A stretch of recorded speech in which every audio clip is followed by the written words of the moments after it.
the Assembly. Now, we have a small minority there, but you know, we can pick up more than 10 seats. We can pick up as many as 15 seats. And Mr. Garrison is going to be one of those pickups. Nationally, here in New York, it's been a corruption of power. You know, there's a saying, power corrupts, absolute power corrupts absolutely. Well, in Albany, absolute power there. Absolute power for the Democrats. First time since 1935, and boy, has corruption set in Albany. Been corruption of power. I mean, we have an unelected controller, an unelected governor because of corruption. All three Democratic leaders in the state Senate are either under investigation or accused of impeding an investigation. It's corruption of power in Albany. But in Washington, it's the arrogance of power. In 2008, the Democrats won the presidency. In 2006, they won majority in both of the houses. 2008, they got even bigger majorities, huge liberal majorities. And they just kept voting for big government programs, whether it was a stimulus or whether it was cap and trade or whether it was card check or whether it was Obamacare. They were voting for more and more government, taking more power away from the people and giving it to the government. Big government programs. Obamacare, the only government big social program that was passed since World War II, that was passed with bipartisan opposition to it. 34 Democrats voted against it, not one Republican voted for it, and more Democrats would have voted against Obamacare if there hadn't been large slices of pork passed out to bribe them to vote for it. Let me tell you what we're going to do, what the people of America are going to do, what the people of the 22nd Congressional District are going to do. We're here in this district. We're going to elect George Phillips, the next Congressman.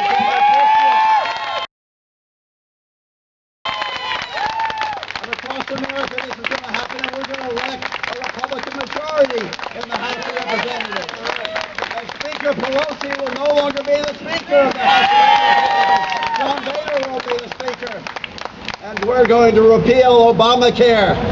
And one of the men who's going to do it is the man who's right here, the next congressman from the 22nd District, George Phillips.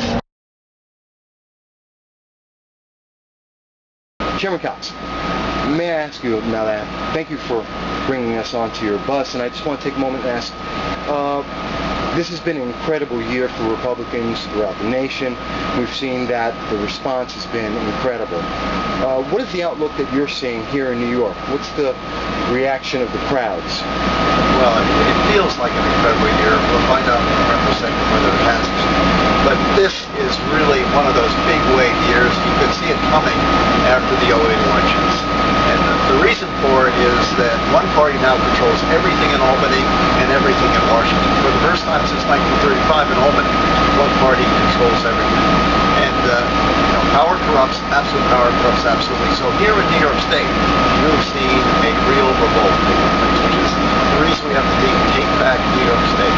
The corruption has set in Albany because it's one power, one party in power, and you've seen an unelected controller because of financial corruption, unelected governor because of moral corruption. Spitzer had to leave.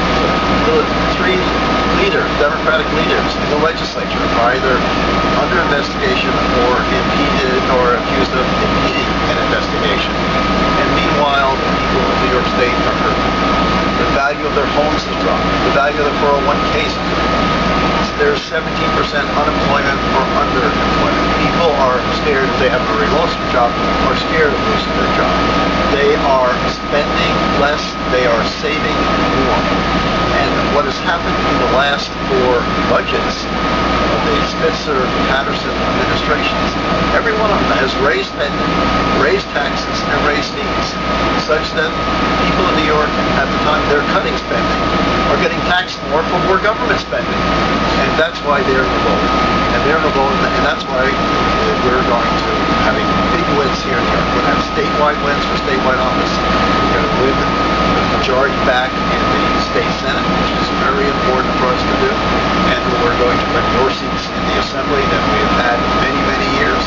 And we're going to win, we're contesting between 10 to 12 congressional seats.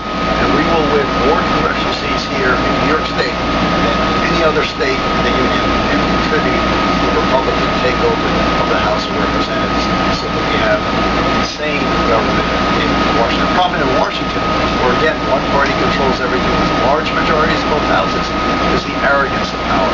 They think they can drive through any program, whether it's a stimulus bill, or whether it's cap and trade, or whether it's card check, or whether it's Obamacare, which got passed, or financial regulations that got passed. All these big government programs that are getting passed with only one party voting for them. In fact, some of these programs, like Obamacare, has been a program that was passed, first big social program passed since World War II, with bipartisan opposition. 34 Democrats in the House voted against it. More would have voted against it if they hadn't been bribed to vote for it by slices of pork.